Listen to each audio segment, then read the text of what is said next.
Olá, gente, tudo bom? Meu nome é Natália Antônio, estamos aqui novamente com a série que falamos sobre empreendedorismo, como empreender aqui na Suíça. E nosso convidado ilustríssimo é o advogado suíço, Roger Müller. Tudo bom, Roger? Tudo. Boa tarde, é um prazer estar com vocês de novo. Boa tarde, Roger. É ilustre mesmo, eu sei que você riu, mas um convidado muito ilustre. Nós vamos abordar vários assuntos e ele vai esclarecer aqui sobre direito trabalhista hoje. Então vamos lá. Vamos lá. Então, a primeira pergunta. Quais são as possibilidades de contrato de trabalho? Para quem está querendo abrir a empresa e não sabe qual contrato de trabalho, qual é a melhor opção? Quais são as opções que existem? Bom, um contrato de trabalho na Suíça é quase um contrato qualquer. Podemos dizer, porque até que não tem nem um código do trabalho em si, como no Brasil. O direito trabalhista na Suíça é simplesmente um capítulo do nosso Código das Obrigações, juntamente com todas as outras formas de contratos e formas societárias. Então, é governado pelo princípio da liberdade contratual. Primeiro, não precisa nem ser por escrito. Qualquer contrato verbal, desde que você consiga provar o que foi combinado, né? Isso são outros 500, vale. Até mesmo um contrato tácito já é válido.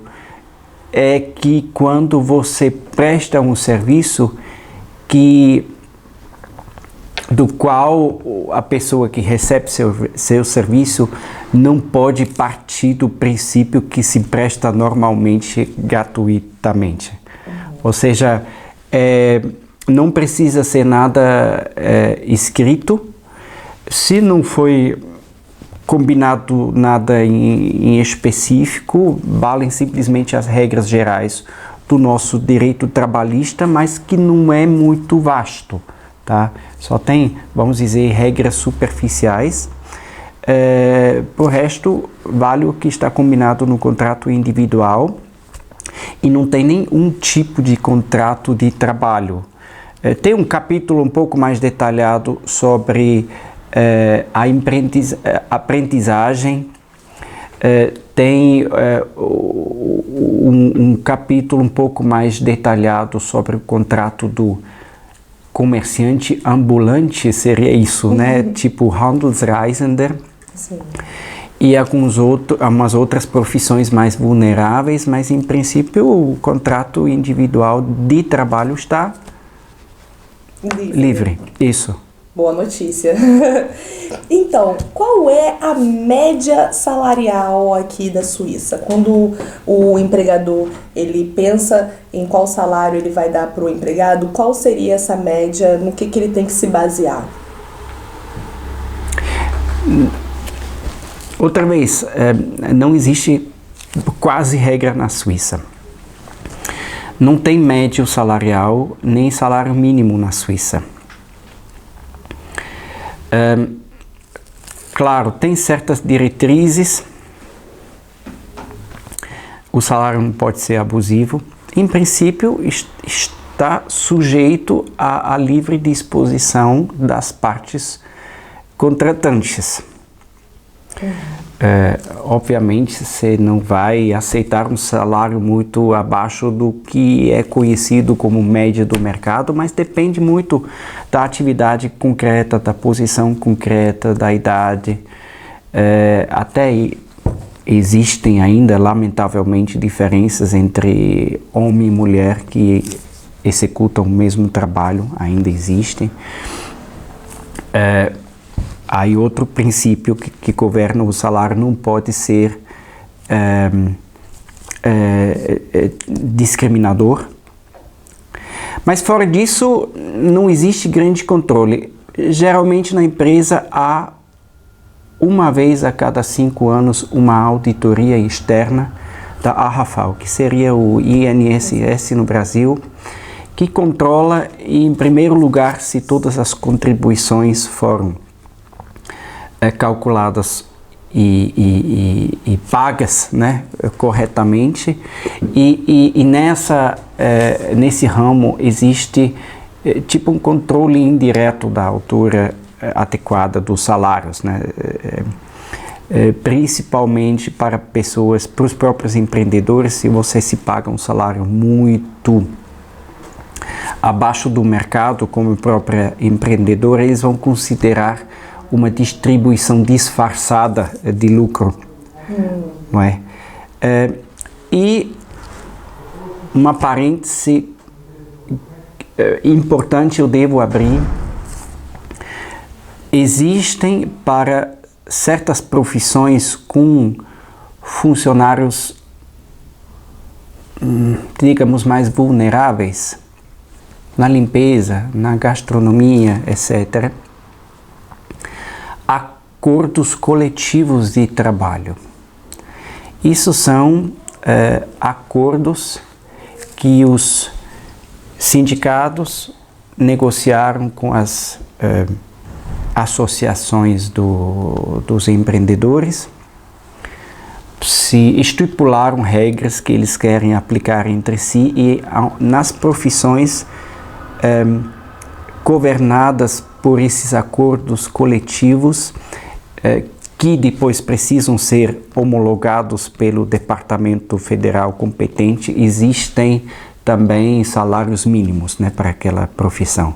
Mas não dá para responder essa pergunta de uma maneira concreta. Específica, isso, né? Isso. Então fica mais em aberto, procurar ver se tem algum tipo de salário já estipulado pelo sindicato, ou então conversados entre as partes. Isso, exatamente. Muito bem. E quantos porcentos do salário que são retidos para contribuição de seguridade social? Muitos. Não, você tem contribuições concretas. Velhice são 5,275%. Desemprego são 1,1%. E depois tem ainda as contribuições para licença médica, doença. Isso depende muito do plano da empresa. Geralmente são alíquotas inferior a 1%. Tem um recolhimento do Fundo de Garantia no Brasil, que corresponde à Pensionskasse na Suíça. Sim. Que também depende do plano concreto que a empresa tem para os seus funcionários, e depende também da sua posição concreta na empresa, que geralmente são contribuições um pouco mais altas. E para os empregados estrangeiros tem eventualmente ainda o recolhimento do imposto na fonte, na folha. Pronto, que são alíquotas também que dependem da altura do salário, do domicílio do funcionário, do sexo, do número de filhos e da confissão também. Aqui então é interessante, tem uma diferença do Brasil. Então, de acordo com o número de filhos, também diminui ou aumenta como... O imposto na fonte para o empregado estrangeiro, isso. Correto, isso. Aqueles com mais filhos pagam um pouco menos. Então já é um incentivo para fazer filhos. Isso. Além do abono criança ou abono família, que também é um acréscimo na folha, que geralmente são 200 francos. Tem cantões que pagam até mais. No cantão de Zug você recebe 300 francos por criança. Um outro incentivo para fundar uma família. Interessante.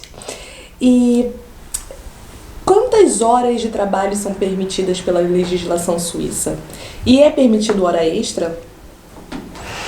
Não é só permitido, como é quase uma obrigação do funcionário de prestar hora extra. Não, outra vez, um assunto que está bastante livre na Suíça. No direito do contrato de trabalho até que não tem nenhuma carga horária prevista. Ou seja, em princípio, está sujeito novamente à livre disposição entre as partes. Tem o Arbeitsgesetz, que é mais a parte pública do direito trabalhista, que estabelece o máximo de uma carga horária de 45 horas para trabalho na indústria, em escritórios, em varejo e atacado também. E para todos os demais trabalhos, em princípio, são 50 horas semanais. A partir dessa carga horária começa a ser abusivo. E tem as profissões governadas por esse acordo coletivo de trabalho. Nesses acordos, geralmente, também tem uma carga horária específica que foi negociada entre as partes. E a hora extra, ela pode ser acoplada às férias ou elas devem ser sempre pagas? Então, em princípio, o funcionário é até obrigado por lei de prestar as horas extras necessárias, e a lei disse que as horas necessárias que foram assim decretados ou autorizados posteriormente pelo empregador são para ser compensados com tempo livre, em primeiro lugar. E só em segundo lugar, se isso não for possível, tem que ser pagos.